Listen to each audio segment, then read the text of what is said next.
and then it's just like thick and like dense. That's what he looked like. King size, yeah. He looked like a king size, thick ass Snickers bar. George Foreman-esque. He didn't have titties or anything like that. He looked good. It's Quentin Rampage Jackson. He's got like a tight, thick, chunky, thick but tight body. You know when you first open up a Snickers bar, it's just like, it's hard, and then it's just like thick and like dense? That's what he looked like. He used to be a Rory Macdonald fan. Roy's a buddy of mine. Another guy, Gegard Mousasi, who doesn't get enough recognition, should be in the pound-for-pound conversation. You look at his career, one of the top middleweights of the world. When he left the UFC, he's one of the top middleweights in the world. He is the champion in Bellator. He's just too big. There does come a time where weight classes do matter, especially when you have two highly skilled guys. Sometimes, if the smaller guy is so much more skilled than the big guy, you can get around it. But when they're evenly matched, a la Chris Weidman, Kelvin Gastelum, when they're pretty evenly matched, and you get into those scrambles, you get into certain situations, the bigger guy's going to always come out on top. There's a size thing, there's a weight difference, there's just a mass difference. With Gegard Mousasi, Rory Macdonald, it showed. Did it ever show? And it looked like Rory Macdonald fucked up his nose, reopened up the injury that caused him to have this long layoff. One of the reasons Rory went to Bellator is he wanted to compete. He even said compete at heavyweight. Well, okay, now we know. That was my initial assumption. Shout out to Chin, shout out to Brendan Schaub, shout out to Below the Belt, shout out to Korean Barbecue. They're looking for a sponsor mate. I'm always available. We have something similar here in SA. It's called Chisanyama.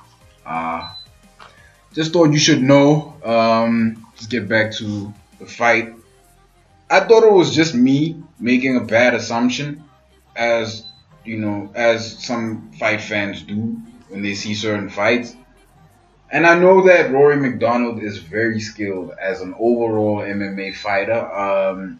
Where he lacks in some departments, he makes up for in others. But as an overall MMA product, he's a beast, man. Right?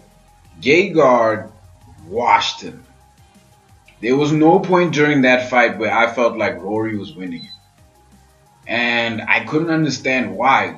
This dude is skilled, But again, man, size really matters.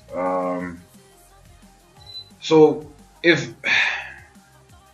in my estimation, if Gegard is a middleweight, he probably walks around at like 200 pounds. And Rory, I don't think he walks around at 200 pounds, maybe 180, 185 max. So he was fighting at his natural weight class, and Gegard wasn't. So size really counts here. This made me wonder, right? How would Gegard Mousasi do against the UFC's top middleweights? If I had to name 3 off the top of my head, obviously Robert Whittaker. I would love to see Gegard, I think, fight Luke Rockhold. I'm not sure if they've ever fought. I do know he fought Chris Weidman and he beat him. Luke Rockhold, and of course Yoel Romero. I would love to see that fight, man, but we'll never see cross promotion between MMA organizations. You know how corporates are like. But yeah, man, it was a stellar fight. Shout out to Rory Macdonald, man. I don't think that man gets enough praise. I think he is top 3, if not top 5, best welterweights in the world right now. Why? I think Tyrone Woodley's loss was to Macdonald. Lost by decision, if I'm not mistaken. But yeah, man, shout out to Rory. You gotta stay at welterweight, if anything.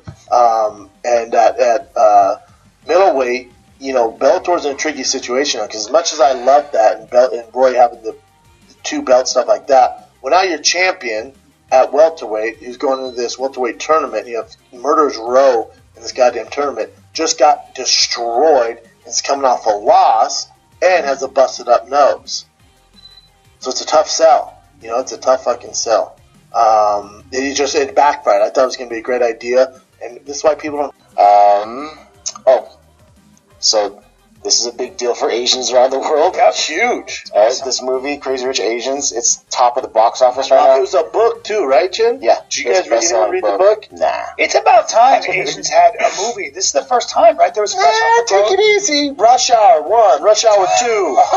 Big Trouble in Little China. Brandon, that Hold was on, Big one Trouble Asian in Little guy. China. Brandon, that was one Asian Rumble guy. in the Bronx. That was one Asian guy. This is Rumble in the Bronx. Listen, everyone listen.